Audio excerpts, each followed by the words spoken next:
علماء ذویل احترام ناظم اجلاس و حضرت مولانا دین محمد صاحب قبلہ، دیگر ائمہ نظام، پیارے بچوں، نوجوان ساتھیوں، بزرگوں، پردہ نشین ماں اور بہنوں، السلام علیکم ورحمۃ اللہ تعالی وبرکاتہ۔ تم ابھی اسلام بچانے کی بات کر رہے تھے، تم سے سلام کا جواب نہیں دیا جا رہا کہ اسلام بچاؤ گے آپ۔ السلام علیکم ورحمۃ اللہ تعالی وبرکاتہ۔ وعلیکم السلام ورحمۃ اللہ تعالی وبرکاتہ۔ الحمد للہ رب العالمین والعاقبۃ للمتقین والصلاة والسلام علی سید المرسلین، اما بعد فاعوذ باللہ من الشیطان الرجیم، بسم اللہ الرحمن الرحیم۔ وعاشروہن بالمعروف فإن کرہتموہن فعسى ان تکرہوا شیئا وَيَجْعَلُ اللَّهُ فِيهِ خَيْرًا كَثِيرًا۔ آمنت باللہ، صدق اللہ المولانا العظیم۔ میرے پیارے آقا صلی اللہ تعالی علیہ وسلم کے پیارے دیوانوں، قرآن مقدس کی جس آیت کریمہ کی تلاوت کا میں نے شرف حاصل کیا، اس کے ضمن میں کچھ باتیں آپ تک پہنچاؤں، اس سے پہلے ضروری اور لازم میں سمجھتا ہوں کہ حضور ارواح و نافدہ و رحمت عالم، نور مجسم، فخر آدم و بنی آدم، حضور رحمت للعالمین، خاتم النبیین صلی اللہ تعالی علیہ وسلم کی بارگاہ اقدس میں جس طریقے سے آپ حضرات کو ہدیہ درود پڑھاؤں، میرے ساتھ مل کر پڑھیں۔ الصلاۃ والسلام علیک یا رسول اللہ، الصلاۃ والسلام علیک یا حبیب اللہ، الصلاة والسلام عليك يا نبي الله، وعلى آلك وأصحابك يا نور الله، صلى الله تعالى عليك وسلم۔ میرے پیارے آقا صلی اللہ تعالی علیہ وسلم کے پیارے دیوانوں، آج کی جو محفل ہے وہ شادی کے تعلق سے آج کا جلسہ رکھا گیا ہے، تو میں چاہتا ہوں شادی کے تعلق سے کچھ باتیں آپ کو بتاؤں اور کچھ ایسی باتیں بتاؤں جو روز مرہ ہماری زندگی میں کام آنے والی ہیں۔ اللہ تعالیٰ مجھے حق کہنے، آپ تمام حضرات کو حق سننے کی توفیق عطا فرمائے۔ پیارے آقا علیہ الصلوۃ والسلام کے پیارے دیوانوں، پوری دنیا کے اندر لوگوں کو جو آج خطرہ وہ یہ ہے کہ تیزی سے اسلام پھیلتا ہوا نظر آ رہا ہے، لوگ بڑی تعداد کے اندر اسلام کو قبول کرتے ہوئے نظر آ رہے ہیں۔ بات نہ پردے کی ہے اور بات نہ داڑھی رکھنے کی ہے، بات نہ اذانوں کی ہے، بات یہ ہے کہ لوگ اسلام پڑھ کر کے اسلام کی طرف بڑھ رہے ہیں۔ ابھی امریکہ کے ایک ڈاکٹر نے ریسرچ کر کے بتایا، اگر مذہب اسلام کو لوگوں کے اندر نہیں لاگو کیا گیا تو انسانیت دم توڑ دے گی، کیونکہ اسلام ہی وہ مذہب ہے جو ماں کے رشتے کو قائم رکھتا ہے، اسلام ہی وہ مذہب ہے جو بہن کے رشتے کو قائم رکھتا ہے، اسلام ہی وہ مذہب ہے جو بیٹی کے رشتے کو قائم رکھتا ہے۔ باقی آپ کہیں اور دیکھیں گے تو آج یہ سارے رشتے تار تار ہوتے ہوئے نظر آ رہے ہیں۔ پیارے آقا علیہ الصلوۃ والسلام کے پیارے دیوانوں، لوگ بڑی تیزی کے ساتھ اسلام کو پڑھ رہے ہیں اور اسلام کے دامن سے وابستہ ہوتے ہوئے نظر آ رہے ہیں، لیکن میں آپ کو بتانا چاہتا ہوں ہم اور آپ اسلام پسند تو ہیں، اسلام پابند نہیں ہے۔ میرے امیر سنی دعوت اسلامی علامہ شاکر نوری صاحب قبلہ جملہ اکثر فرماتے ہیں، جب ہم تنہائی میں بھی ہوتے ہیں یا کہ ہم تقریر میں ساتھ ہوتے ہیں تو آپ فرماتے ہیں ہم اسلام پسند تو اسلام پابند نہیں۔ آپ کہیں گے بات سمجھ میں نہیں آئی، میں کہتا ہوں ابھی کوئی داڑھی پہ پابندی لگائیں تو نوجوان گردن کٹانے کے لیے تیار ہو جائیں گے۔ ہمیں اسلام پسند ہے، لیکن جب ہم یہ کہیں اسلام پہ پابندی کرو، داڑھی رکھو، نتھنگ، کوئی داڑھی رکھنے کے لیے تیار نہیں ہوگا۔ آپ اندازہ لگائیں، اگر اسلام کو بچانا ہے تو آقا کریم علیہ الصلوۃ والسلام کے صحابی حضرت عبداللہ بن عباس فرماتے ہیں العلم حیات الاسلام و عماد الدین، اگر تم اسلام زندہ دیکھنا چاہتے تو علم دین حاصل کرو۔ آپ علم کے قریب آؤ گے تو اسلام زندہ ہوگا۔ واویلا کرنے سے اور جلوس جلسے نکالنے سے اور ایک مسکان نے جو نعرہ لگا ہے، ہمارے مقرر نژاد کو ایک کیا کہتے ہیں ایسا سرمایہ مل گیا کہ ان کو موضوع سخن مل گیا ہے۔ میں آپ کو بتانا چاہتا ہوں اس پہ کوئی بڑا تبصرہ کرنے کی ضرورت نہیں ہے، آپ اپنے بچیوں کو پردے کی پابندی آپ کرائیں گے، ہمیں جلسے کی ضرورت نہیں ہے۔ مذہب ہمارا اسلام ہے، اسلام کا مطلب امن و شانتی والا مذہب، پیغام پیسفل مذہب ہمارا ہے۔ نہ ہمارا مذہب جھگڑا سکھاتا ہے، نہ لڑائی سکھاتا ہے، نہ کہیں آگ لگانا سکھاتا ہے۔ ہم آپ سے یہ کہنا چاہتے ہیں کسی بھی اسلام کی چیز پہ پابندی لگائے تو آپ کو نہ جلوس نکالنا ہے، نہ آپ کو جاپن دینا ہے۔ جتنی یہاں پر بیٹھے ہیں آج عہد کر لے، ہماری ساری بچیاں گھر کے برقع پہن کے نکلا کرے گی، بازار جائیں گی پردے میں جائیں گی، ہمیں کچھ نہیں کرنا ہے۔ جتنے نوجوان ہیں آج سے ٹوپی میں رہنے کے عادی ہو جائیں، اپنے چہروں پہ داڑھی سجائیں، اسلامی لباس میں آ جائیں، دشمن تمہیں دیکھ کر دہشت میں ویسے ہی مرتا ہوا نظر آئے گا، تمہیں کسی جلوس کی ضرورت نہیں پڑے گی۔ پیارے آقا علیہ الصلوۃ والسلام کے پیارے دیوانوں، ہم نے ٹھوکریاں کھائی ہے، میرے آقا ارشاد فرماتے ہیں من تشبہ بقوم فہو منہم، تو جس قوم کی مشابہت کرے گا، تو جس قوم کا طریقہ اختیار کرے گا، کل قیامت کے دن اللہ اسی کے ساتھ اس کا حشر ہوگا۔ آج شادی بیاہ کے اندر کیا ہوتا ہے، ہم جو تقریریں کرتے ہیں نا شادی بیاہ کے اندر، یہ ہماری فارمیلٹی ہوتی ہے صرف، اگر عمل کرتے ہوتے نا تو ہر شادی اسلامی ہوتی ہوئی نظر آتی، ہر شادی اسلامی ہوتی ہوئی نظر آتی۔ اور آج جو ہم بات کر رہے ہیں نا، کیا اسلام پہ لوگ آواز اٹھا رہے ہیں، اسلام کو دبانے کی بات کر رہے ہیں۔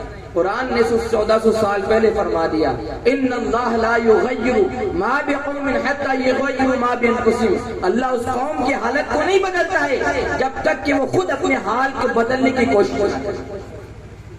ہمیں اپنے کو بدلنا ہوگا، ہمیں اسلام میں آنا ہوگا، ہمیں اسلام پابند کے ساتھ ساتھ اسلام پسند بھی بننا ہوگا اور اسلام کو پینا ہوگا، تب جا کر کے کسی کے اندر پھر ہمت نہ ہوگی کسی مومن سے وہ آنکھ سے آنکھ ملائے۔ آج لوگ اس ٹینشن کے اندر ہے، اسلام بڑی تیزی کے ساتھ پھیلتا ہوا نظر آ رہا ہے۔ کاش کہ ہمارا گھر کا ہر فنکشن اسلامی دائرہ نقطۂ نظر سے ہو، حضور کی سنت کے مطابق ہو، تو میں کہتا ہوں غیر ہمارے مذہب کی مہذب طریقے کو دیکھ کر آدمی اسلام سے وابستہ ہو سکتے ہیں۔ ہمارے یہاں پر شادی ہوتی، شادی کا کیا طریقہ ہے؟ مہر جو شریعت نے مقرر فرمائی ہے، قرآن و حدیث میں جس کا تذکرہ ہے، وہ مہر آپ نے اپنے حیثیت کے مطابق۔ مائرے کا ہمارے یہاں کوئی تصور نہیں شریعت کے اندر، اور جہیز بھی اسلامی رسم نہیں ہے، لیکن ہم پابندی سے کرتے ہیں۔ مائرہ کیا چیز ہے؟ یہ کچھ نہیں نتی، حضور نے دیا مائرہ یا کسی صحابی نے دیا؟ میں بہت بڑی بات کہہ رہا ہوں، قرآن مقدس میں اللہ نے فرمایا تمہارے بیٹے تمہاری بیٹیوں کا حق اللہ نے تمہاری پراپرٹی میں رکھا ہے، وہ حق ادا کر دو۔ غیر دیکھے گا مذہب اسلام وہ ہے کہ بیٹی کو بھی حق دیتا ہے، بیٹے کو بھی حق دیتا ہے، پھر جہیز بند ہو جائیں گے، بچیوں کی طلاقیں بند ہو جائے گی، اسلامی نقطۂ نظر سے شادیاں ہوں گی، اس کو زمین میں حصہ دیا جائے گا۔ اب بچی کا حصہ ایک حصہ ہے اور لڑکے کے 2 حصے ہیں۔ کل کوئی مذہب اسلام پہ انگلی اٹھائے کہ لڑکے کو 2 حصے دیے گئے، لڑکی کو 1 حصہ، اس کا بھی میں بتا دیتا ہوں آپ کو، لڑکی کے 2 حصے رکھے گئے، ایک حصہ اس کا ماں باپ کے گھر پہ رہتا ہے اور ایک حصہ اس کے شوہر کے گھر پہ، دونوں طرف اس کا حصہ ہے، اس کا گھر پہ آنا جانا لگا رہتا ہے۔ قرآن نے کیا فرمایا؟ یوصیکم اللہ فی اولادکم للذکر مثل حظ الانثیین۔ آپ پڑھیں اس کو کہ اللہ نے قرآن میں کیا فرمایا۔ کل میدان محشر میں اگر آپ نے 50 لاکھ کا مائرہ بھر دیا، یہ کام نہیں آئے گا، تمہاری بیٹی تمہارا گریبان میدان محشر میں پکڑے گی، میرا حق اللہ نے رکھا، میرا حق تم نے ادا کیوں نہیں کیا؟ یہ حقوق العباد ہے جو اللہ نے حق رکھے ہیں، ہم اس پہ نہیں چلتے ہیں۔ ہماری برادری کیا کہتی ہے؟ ہم برادری پہ چلیں گے تو پوری دنیا میں ایسے ٹھوکر کھاتے رہو گے، شریعت پہ چلو گے تو اللہ تعالیٰ برکتیں نازل فرمائے گا۔ طبیعت کے مالک نہ بنو۔ آج لوگ کہتے ہیں مذہب اسلام نے عورتوں کو کوئی حق نہیں دیا۔ اگر میری بہن بیٹیاں قرآن پڑھتی اور آپ قرآن سمجھ کے پڑھتے تو عورتوں کو اللہ نے وہ حق دیے جو کسی مذہب نے نہیں دیے۔ قرآن فرماتا ہے وَعَاشِرُهُنَّ بِالْمَعْرُوفِ فَإِنْ كَرِهْتُمُوهُنَّ فَعَسَىٰ أَن تَكْرَهُوا شَيْئًا أَوْ كَمَا قَالَ اللَّهُ تَبَارَكَ وَتَعَالَىٰ۔ اللہ فرماتا ہے اے لوگوں اپنی بیویوں کے ساتھ نیکی اور بھلائی سے زندگی گزارو، ہو سکتا ہے کوئی عادت تمہیں اس کی پسند نہ ہو، تمہیں کیا پتا اللہ نے اس میں خیر کثیر رکھا ہو، خیر کثیر۔ خیر کثیر کا تذکرہ فرمایا. اللہ نے جب دنیا کا تذکرہ فرمایا تو فرمایا قل متاع الدنیا قلیل، یہ دنیا تھوڑی سی ہے، یہ دنیا تھوڑی سی ہے، مچھر کے پر کے برابر بھی اللہ کے نزدیک اس کی حیثیت نہیں. قلیل کا دنیا کو، جب قلیل کا یہ عالم ہے تو اللہ کے کثیر کا عالم ہے. عورتوں کے تعلق سے فرمایا اللہ نے. اور میرے آقا رحمت عالم صلی اللہ علیہ وسلم ارشاد فرماتے ہیں اگر تم چاہتے ہو کہ قیامت میں میرے قریب رہو تو آقا فرماتے اپنی بیویوں سے محبت کرو، ان کے رشتہ داروں سے محبت کرو، اور زندگی میں نہیں بلکہ میرے آقا نے ارشاد فرمایا تمہاری بیوی فوت ہو جائے اس کے مرنے کے بعد بھی اس کی سہیلیوں کے ساتھ اچھا سلوک کرو، اس کے انتقال کے بعد بھی اس کو کھانا کھلاؤ. میرے آقا صلی اللہ علیہ وسلم ماں خدیجہ الکبریٰ رضی اللہ تعالی عنہا کے وصال کے بعد جب آپ کوئی کام کرتے ماں عائشہ خدیجہ الکبریٰ کے نام سے قربانی فرمایا کرتے تو خدیجہ الکبریٰ رضی اللہ تعالی عنہا کی سہیلیوں کو گوشت تقسیم فرمایا کرتے تھے، ان کی دعوت بھی کیا کرتے تھے. کیا ہمیں یہ انداز یاد ہے؟ بھول گئے. ہمارے نبی تو اپنی بیوی کے وصال کے بعد بھی ان کی سہیلیوں سے محبت فرماتے. ہم نے ٹھوکر کیا کہاں کھائی ہے؟ ہم بیویوں پہ پابندی لگاتے ہیں تو تیری خالہ کے نہیں جائے گی، تو تیرے چچا کے نہیں جائے گی، تو تیرے بھائی کے یہاں نہیں جائے گی، وہ میرا رسپیکٹ نہیں کرتا ہے. پیارے آقا علیہ الصلوۃ والسلام کے پیارے دیوانوں اگر بیویوں کے حقوق قرآن و حدیث کی روشنی میں دیے جاتے آج دشمنان اسلام کی ہمت نہ ہوتی کہ مذہب اسلام پہ انگلی اٹھائے. ٹھوکر ہم نے یہاں کھائی، ہم نے خود مذہب پہ عمل کرنا چھوڑ دیا تو غیروں نے اس پر پابندی لگانے کی بات کرنے لگے ہیں. پہلے ہمیں پابند اسلام ہونا پڑے گا، ہمیں اسلام پر عمل کرنا پڑے گا. ہمیں احتجاج کرنے کی ضرورت نہیں ہے، یہ آج کے دور کی بات نہیں. میرے آقا علیہ الصلوۃ والسلام کے حیات ظاہری کے اندر جب اسلام پھل پھول رہا تھا، لوگ اسلام قبول کر رہے تھے، اس دور کے اندر بھی لوگ یہ کہتے تھے مذہب اسلام دہشت گردی کا مذہب ہے، یہ ٹیررزم والا مذہب ہے. لوگ دہشت گردی کی نگاہ سے دیکھا کرتے تھے. اس ٹائم سوشل میڈیا کا دور نہیں تھا، پرنٹ میڈیا کا دور نہیں تھا. آقا کریم علیہ الصلوۃ والسلام تک جب یہ خبر پہنچی کہا فلاں علاقے والے مذہب اسلام پہ انگلی اٹھا رہے ہیں تو میرے آقا علیہ الصلوۃ والسلام نے اپنے ایک صحابی کو فرمایا تمہیں فلاں علاقے میں جا کر رہنا ہے، وہاں اپنی زندگی کا ایام گزارنے ہیں، وہاں تمہیں دن گزارنے ہیں. وہ آقا کریم علیہ الصلوۃ والسلام کے صحابی اس علاقے میں جاتے ہیں، تجارت کرتے ہیں، بزنس کرتے ہیں، لین دین کے معاملات ہوتے ہیں، راستے میں چلتے ہیں، حقوق کا وہ ادا کرتے ہیں اور مارکیٹ میں چلتے تو نگاہ نیچی کیے ہوئے چلتے ہیں. نماز کا وقت آتا نماز پابندی کے ساتھ پڑھتے ہیں، لوگوں سے حسن اخلاق سے بات کرتے ہیں. لوگوں نے پوچھا آپ کون سے علاقے سے آئے ہو، کہاں کے رہنے والے ہو اور کون سے مذہب سے تعلق رکھتے ہو؟ انہوں نے کہا ہم مدینہ المنورہ سے آئے ہیں، ہم مذہب اسلام سے تعلق رکھتے ہیں، ہم مدینے والے سلطان کے غلام ہیں. تو لوگوں نے بے ساختہ کہا جو لوگ مذہب اسلام کو غلط کہہ رہے ہیں وہ ٹیررزم والا دہشت گرد مذہب نہیں ہو سکتا ہے. نبی کے ماننے والے غلام کا انداز یہ ہے تو مدینے کے سلطان کا عالم کیا ہوگا؟ اخلاق دیکھ کر کے لوگوں نے اسلام قبول کیا ہے. آج ہمارے اخلاق کیا ہے؟ باپ کی بیٹے سے نہیں بنتی ہے، چچا سے نہیں بنتی ہے، پھوپھی سے نہیں بنتی ہے. ہم اپنے رشتے توڑتے ہوئے نظر آتے ہیں. شادی کے اندر اس نے ہمیں بلایا ہے تو ہم بلائیں گے ورنہ ہم نہیں بلائیں گے. میرے نبی کی تعلیم تو یہ نہیں تھی، میرے آقا علیہ الصلوۃ والسلام کی تعلیم تو یہ تھی. حضرت جابر رضی اللہ تعالی عنہ آقا کریم علیہ الصلوۃ والسلام کے ساتھ سفر فرما رہے تھے.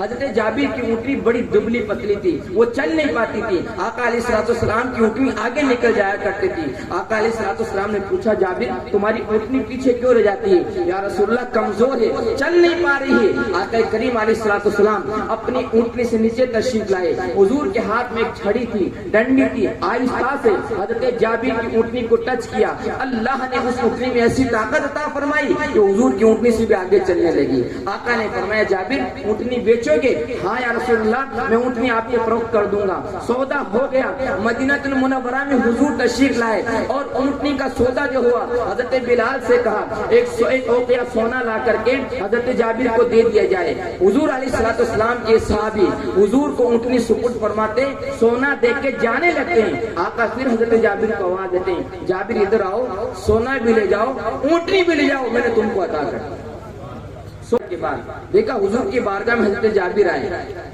اور کچھ پیلا پیلا کپڑے پہ لگا ہوا تھا. تو حضور نے پوچھا جابر یہ کیا ہے؟ یا رسول اللہ کل میں نے شادی کی تھی نا، وہ اس کی خوشبو کی یہ نشانی ہے، وہ خوشبو کا رنگ لگا ہوا ہے. آقا نے فرمایا اللہ تیری شادی میں برکت عطا فرمائے، تیری نسلوں میں اللہ برکت عطا فرمائے.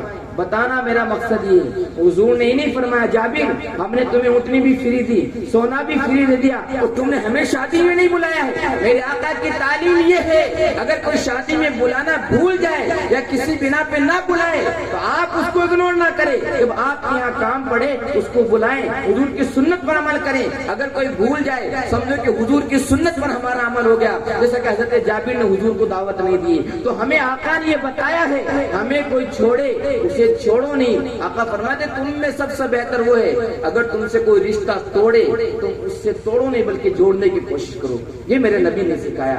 آج ہم سارا الٹا کرتے ہیں، قرآن فرماتا ہے تعاونوا علی البر والتقوی ولا تعاونوا علی الاثم والعدوان، نیکی اور بھلائی میں ایک دوسرے کی مدد کرو، گناہ میں غلط کام میں ایک دوسرے کی مدد نہ کرو۔ لیکن ہم قرآن کا الٹا کرتے ہیں، بھلائی میں ایک دوسرے کی مدد نہیں کریں گے۔ کسی کے یہاں شادی بیاہ ہوگی تو ہم لوگ ڈی جے بنانے کے لیے مدد کریں گے، ہاں ڈی جے بجاؤ ہم سپورٹ کریں گے۔ اور میلاد کا مسئلہ آئے گا نا یار ہم تمہاری شادی میں نہیں آئیں گے، یہ کیا ہے تو شادی تو میت میں ہوتی ہے، یہ جو ہوتا ہے نا میلاد تو میت میں ہوتی ہے، شادی میں کون سی میلاد ہوتی ہے؟ آپ کی قائم خانی برادری کے اندر بھی باتیں ہم نے سنی، کیونکہ ہم بھی راجستھان کے رہنے والے ہیں، کوئی باہر جگہ سے نہیں آئے ہیں۔ شادی بیاہ کے اندر تو ڈانس ہونا چاہیے، اور میت ہو تو وہاں پر کیا ہونا چاہیے؟ نبی کا میلاد۔ میرے آقا علیہ الصلوۃ والسلام کی حدیث ہے، آقا ارشاد فرماتے ہیں جو خوشی اور غم میں اللہ کا ذکر کرے کل بروز قیامت اللہ تعالیٰ سب سے پہلے اسے جنت میں داخل آتا ہے۔ سبحان اللہ۔ شادی خوشی کا موقع ہے، اللہ کا ذکر ہونا چاہیے۔ موت ہو جائے اچانک کسی کے یہاں پر، غم آئے تب بھی اللہ کا ذکر ہونا چاہیے، کیونکہ ہمیں تو ایک ہی فرمان سنایا گیا انا للہ و انا الیہ راجعون۔ ہمیں سبق دیا گیا ہے کہ ہمارا عمل اس کو چیخنے چلانے سے اور یوٹیوب پر وائرل کرنے سے کوئی چیزیں اسلام زندہ نہیں ہونے والا، اسلام اخلاق سے زندہ۔ ہمارے کیریکٹر آج اچھے ہو جائیں اور ہماری شادیاں ویسے ہو جیسا مذہب اسلام نے بتائی ہے، تو میں کہتا ہوں لوگ بھی دامن اسلام سے آج بھی وابستہ ہو سکتے ہیں۔ میرے خواجہ سلطان الہند عطائے رسول غریب نواز جب ہندوستان تشریف لائے تو کیا لے کر کے آئے؟ اخلاق مصطفیٰ لوگوں کے سامنے پیش کیا، تو 90 لاکھ لوگوں نے کلمہ پڑھ کر آپ کے دامن سے وابستہ ہو کر نبی کے غلام بنتے ہوئے نظر آئے۔ ہم سفر کریں تو حضور کی سنت کے مطابق کریں۔ ہمارے یہاں پر دیکھو عقیقہ ہوتا ہے نا، عقیقہ بچے کی پیدائش کے بعد، وہ بھی شریعت کے مطابق نہیں ہوتا ہے، اس کے اندر عقیقے کو بھی ہم نے ایک رسم بنا لی ہے، ہاں فلاں بچے کا عقیقہ ہے، اب نانی کے یہاں سے کپڑے آئیں گے، اس کی بیوی کے لیے، بچوں کے لیے، جیٹھانی کے لیے، جیٹھ کے لیے، بچی ہے تو اس کو پائزیب آئیں گے، سونے کی انگوٹھی آئیں گی، یہ کہاں لکھا ہوں مجھے؟ یہ تو شریعت نہیں کہتی، میں غلط تو نہیں بول رہا ہوں۔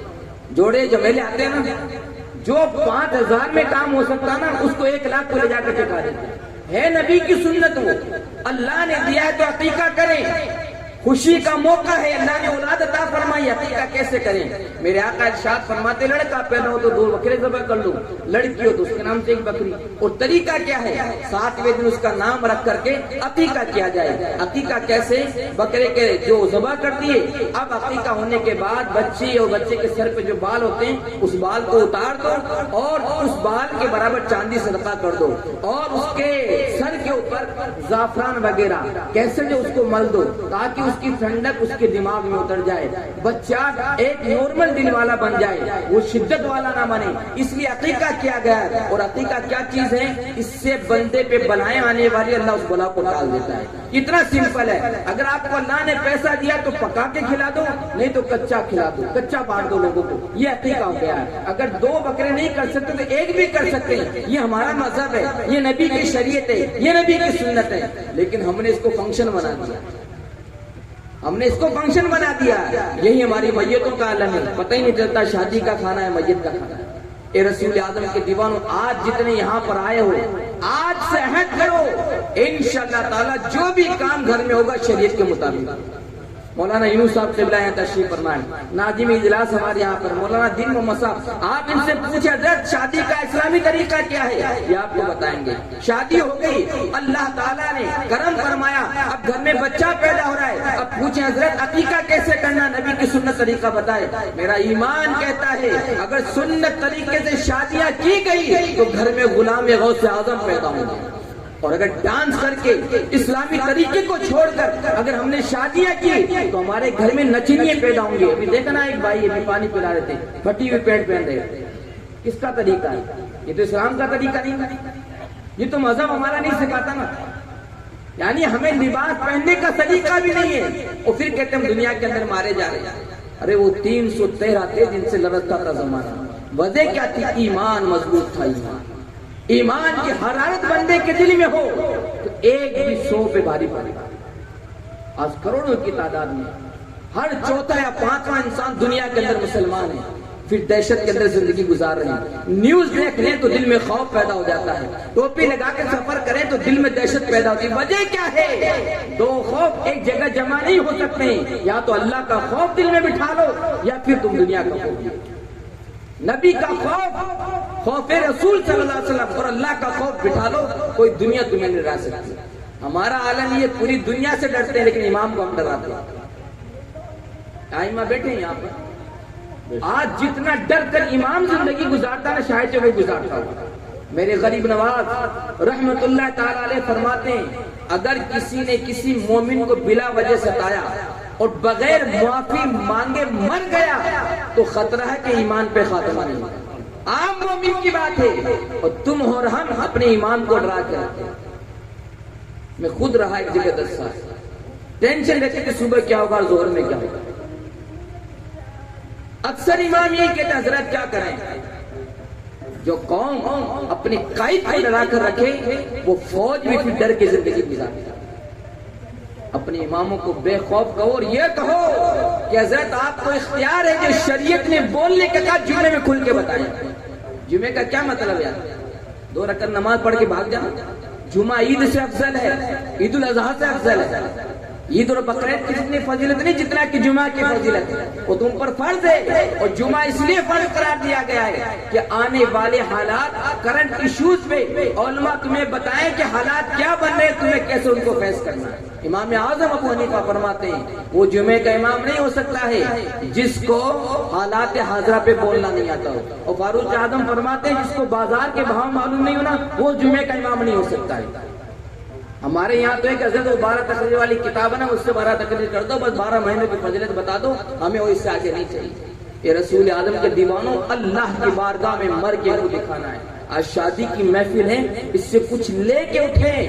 ہمارا ایمان کہتا ہے اگر ہم نے شادیاں اسلامی طور طریقے سے کی اللہ کی رحمتوں کا نزول ہوگا.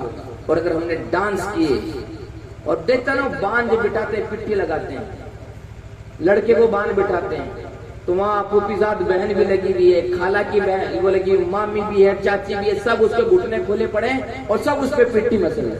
یہ حرام ہے, حرام ہے, اس کے لیے غیر محرم ہے. تم پردے کی بات آ رہی تو یار تم چیخنے چلا رہے ہو, اور تمہارے گھر میں شریعت کا جنازہ نکالا جا رہا ہے شادی کے موقع پر, جب تمہیں ٹینشن نہیں ہوتی. لڑکا اگر باندھ بیٹھ رہا ہے صحیح ہے پٹھی وغیرہ لگانا, اس کو پٹھی مرد کو مرد لگائے, لڑکیوں کو لڑکی لگائے, جائز ہے. اس میں بھی گھٹنے نہیں کھولنا چاہیے. یہودیوں کے طریقے پر چل کے وہ چڈے پہن پہن کے گھر میں گھومتے ہیں ہم لوگ. گھٹنے کھولنا حرام ہے, کسی کا سطر دیکھ رہا ہے دکھانا دونوں حرام. غلط تو نہیں بول رہا ہوں بھائی. پٹھی کون لگاتی ہے لڑکے کو؟ عورتیں لگاتی ہیں. کیا تم بانجھ ہو گئے سب؟ آپ لوگ نہیں لگا سکتے؟ دوست نہیں ہے اس لڑکے کے؟ کہاں سے سیکھا آپ نے؟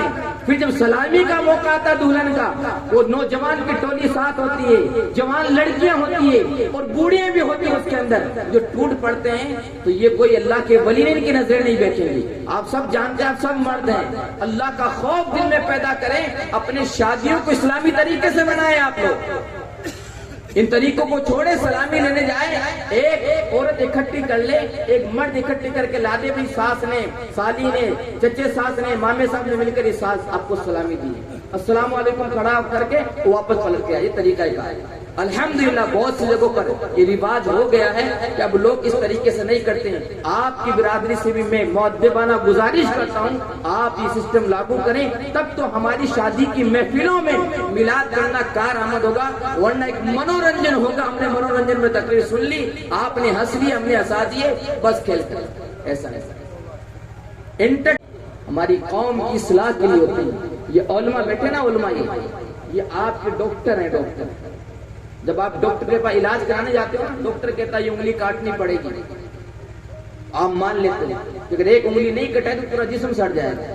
ڈاکٹر نے کہا ایک آنکھ خراب ہے، تم کانے ہو جاؤ گے، نکالنی، ہاں نکال دو، جسم سلامت رہے، زندگی بچ جائے۔ زندگی کی اتنی فکر، ڈاکٹر جو کہے جسم کا حصہ کٹانے کے لیے تیار۔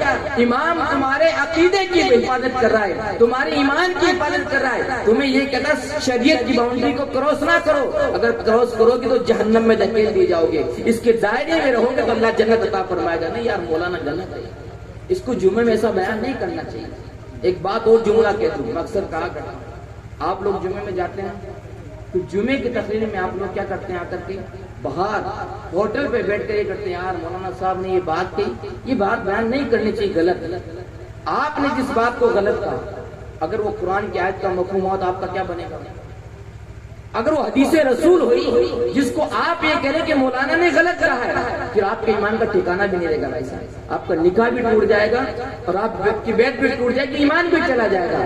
اس لیے اگر کوئی تقریر میں چیز سمجھ میں نہ آئے تو تمہارے امام یہی رہتے ہیں، ان سے پوچھے حضرت آپ کا مقصد کیا تھا سمجھانے، اور ہم اکثر کہتے ہیں میں اس کا ذمہ دار ہوں جو میں بولا ہوں، میری ذمہ داری وہ نہیں جو آپ سمجھ رہے ہیں، اس کی میری ذمہ داری نہیں، میری ذمہ داری وہ جو بول رہا ہوں، اور آپ کے سمجھ میں نہیں ہے تو بعد میں آپ پوچھ سکتے ہیں۔ ایسے اپنے ائمہ کے ساتھ کریں، آپ جمعے کا کوئی بیان سمجھ میں نہیں آئے نا، آپ پوچھیں اپنے عالم دین سے، حضرت آپ کیا بتانا چاہیں گے؟ ہمارا حال تو کیا نا کہ آخری تقریر ہوتی ہے نا تو آپ 15 منٹ والے نکل چکے تھے، 5 منٹ والے بچتے جب آتے ہیں اور اسی کے اندر آنکھ لگ جاتی ہے، تو آدھی نیند میں سنے گا تو ایسے سمجھ میں آتا ہے۔ بندہ اٹینشن ہو کر کوئی چیز سنتا نا تو پوری چیز دماغ میں اترتی ہے اور دل میں بیٹھ جاتی ہے۔ ہم جب نبی کی بات آتی ہے نا سننے کی تو بس مایوس ہو جاتے ہیں، ایک فارمیلٹی کے طور پہ جمعے کی تقریر سن کے آ جاتے ہیں، اس سے عمل کرنے کی کوشش کریں، ورنہ ہم نے سوچا اچھے امام رکھ لیے، اچھے خطیب بلا لیے اور تقریر میں مزہ آ گیا اور شادی کے اندر شاندار پروگرام ہو گیا، یہ مذہب اسلام نہیں سکھاتا۔ ہمیں عمل کرنا ہے، اور یہ بھی کہتا ہوں کہ 100 سال کا بگڑا ہوا ماحول ایک دن میں نہیں سدھرتا، رفتہ رفتہ ایک ایک چیز کو ختم کرنے کی کوشش کریں، انشاءاللہ تعالی جو ہماری نسل ہے نوجوان، جو 10 سال کے 8 سال کے بچے ہیں، یہ جب 20 سال کے ہوں گے تب تک انشاءاللہ تعالی پورے برائیوں کا خاتمہ ہو جائے گا۔ کریں گے انشاءاللہ تعالی عمل۔ جن کی شادیاں ہونے والی نا بچوں کی، ان سے گزارش کروں جب پیٹھی لگانے کا مطلب ہے مسئلہ ہے، آپ کو باندھ بٹھائے تو آپ اپنے دوستوں کو بلا لیں، بس ایک ہمیں ہمارے یہی کریں گے جو کچھ کریں گے انشاءاللہ تعالی۔ انشاءاللہ آپ نا جس قوم کے نوجوان زندہ ہوتے ہیں وہ مذہب بھی سرخرو ہوتا ہے، اور آج یوٹیوب کے اندر جو بھی میٹیریل دیا جا رہا ہے وہ یوتھ کو برباد کرنے کے لیے دیا جا رہا ہے، یوتھ کی تباہی کا سادھن ہے اس کے اندر، اور یوٹیوب پہ جو سارا نا وہ آپ کے لیے نہیں بھائی۔ آج جس مولانا کو سنا عقیدے کا کیسا بھی ہو بس وہ ٹھیک لگ رہا ہے اسی کے پیچھے چلتی ہے۔ میڈیکل گئے کبھی میڈیکل دوائی لینے، میڈیکل کے اندر جو ساری دوائیں آپ کے لیے نہیں ہیں، اتنی دوا آپ کے لیے ہے جتنی ڈاکٹر نے لکھی ہے، ساری نہیں نا آپ کے لیے۔ ایسے یوٹیوب پر جو سارا سادھن وہ آپ کے لیے نہیں ہے، اتنا ہی ہے جتنا علماء اہل سنت بتاتے ہیں۔ اپنے عالم سے پوچھ کر، اپنے علماء سے پوچھ کر بتائیں حضرت ہم کس کا بیان سنیں کس کا نہیں سنیں، ورنہ ایمان بھی تباہ ہو جائے۔ میڈیکل میں جاتے ہیں دوا لینے کے لیے، ڈاکٹر سے لکھا کے لاتے ہیں سر درد کی کون سی دوا ہے، یہ نہیں کہتے جو سارا ہی دے دیں میڈیکل میں، پھر صبح تو کفن ہی پہنانا پڑے گا ساری دوا لے کر۔ ایسے ہی اگر ہم نے یوٹیوب پر جتنا فالو کر لیا تو ایمان کا جنازہ نکلتا ہے۔ اپنے علماء کے رابطے میں رہیں، جس کی تحقیق آپ کے علماء کر دیں انہی بیانوں کو سنا کریں گے نا انشاءاللہ۔ ہر کسی کا بیان نہیں سننا ہے، اور شادی بیاہ کے اندر جو بزرگ بیٹھنے سفید داڑھی والے، ان سے میں عرض کروں گا آپ بڑی بڑی میٹنگیں رکھتے ہو، تعلیم کے اندر دنیاوی ایجوکیشن کے اندر آپ کی قائم خانی برادری میں ماشاءاللہ بہت ہر محکمے کے اندر ہے، اب خدا را دین کی طرف بھی آ جائیں گے، تھوڑا دین کے لیے بھی میٹنگ کر لیں اپنے علماء سے بیٹھ کر کہ ہمیں شادی کیسے کرنا ہے، بیاہ کیسے کرنا ہے، ہمیں عقیقہ کیسے کرنا ہے، سگائی کیسے کرنا ہے۔ ایک چیز ہمیشہ دھیان رکھیں، دھتورے کا بیج آپ بوئیں گے تو اس پہ آم کا پھل لگے گا کیا؟ دھتورے کے پیڑ میں دھتورے کا پھل آنے والا ہے۔ ہم نے منگنی کرتے ہیں نا، منگنی تو دولہے کو کون سی انگوٹھی پہناتے ہیں؟ سونے کی انگوٹھی، اور میرے آقا نے کیا ارشاد فرمایا؟ سونا مردوں کے لیے حرام ہے۔ اب تم بنیادی شادی کے حرام کام پہ رکھ رہے ہو اور گلے میں سونے کی چینیں دے رہے، تو مجھے بتاؤ پھر اس بنیاد کی جو دھتورے کا پیڑ لگایا، پھر تم دعا کرو مولا غلام غوث عطا فرما دے، ملنے والا؟ ارے جو شریعت نے بتایا اس طریقے پہ عمل کریں. ہم بالکل الٹا کرتے ہوئے نظر آتے ہیں. پیارے آقا علیہ السلام کے پیارے دیوانوں، اسلامی نقطۂ نظر سے اپنی شادیوں کو کریں جو شریعت مطہرہ نے بتائی، اسی طریقہ کار پر شادیاں کریں. قرآن مقدس میں جو اللہ نے ارشاد فرمایا اس پر عمل کریں. نعرہ تکبیر.